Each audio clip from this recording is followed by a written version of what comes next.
So here's a video of the equipment that I promised you. So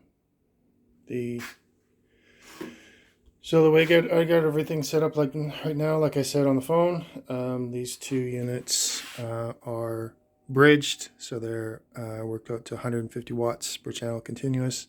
When you unbridge them, they become 50 watts per channel per side. So you can use them as a regular stereo unit. So pretty flexible there. So you could actually come up with a 4-channel for surround sound or some other. Anyways, it's just a useful unit. The little lights in the front indicate that it's in bridged mono mode. And there's that missing button that I was telling you about. It's just, you don't really notice it, but you can see you can still control the button on it. No problem, turn it off, turn it on. And then the other unit has a square unit. And these two units are identical. I checked the specs, it's the exact same hardware. The only thing that's different between these two series is that the bottom one is the Mark II is just more compatible with, it just has more features for integrating into an audio visual system. It's just so it's more automated setup and remote setup and stuff like that. But it doesn't, the actual amplification system inside is identical. So these two units will sound and are built to sound identical. So there's no problem with pairing them this way. There's that remote you wanted to see.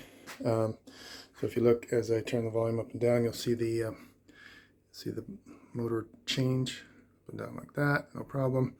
And then the switch is also motorized here as well. So when you flip between the different setups, it just flips automatically and jumps between them.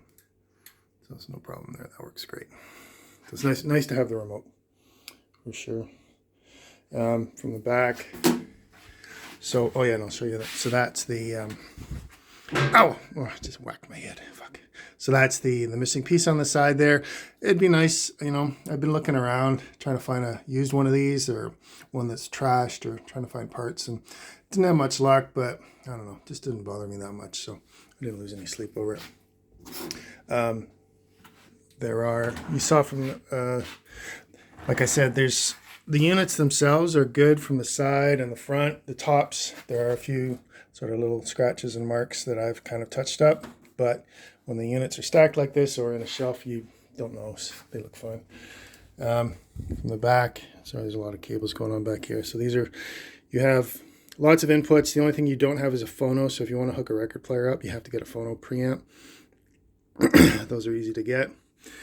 And then, so this is wired in bridged mode. That's why you've got this big gap between here. So that's your left channel and that's your right channel. So that's how you wired. It's unusual to see red and red, but if this was in stereo mode, that would be your left channel, that would be your right channel, or vice versa. And that's why you only have single inputs. So the left channel becomes your main input when it's in bridge mode. When it's in stereo mode, you just use the left and the right. And you can daisy chain these amplifiers together. So, and see the difference, there's like these little green nodules and stuff like that. That's for wiring in home audio systems and stuff like that. They're a bit more elaborate. And the only other difference is that the older one has a fixed power cord and the newer one has a removable power cord, but that just really doesn't make much difference at all. Okay, so everything's nice and clean. Just nothing surprises there. And then I'll fire the, sorry about that, fire the unit up, put some music on. I'm just using a streamer. We can get it going, of course.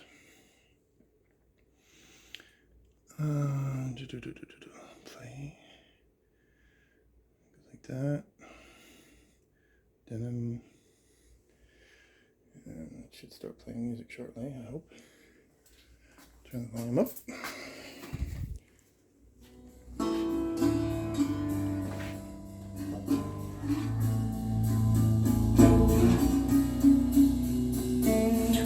I'll meet you there when the evening rides. I will know the location by the look in your eyes.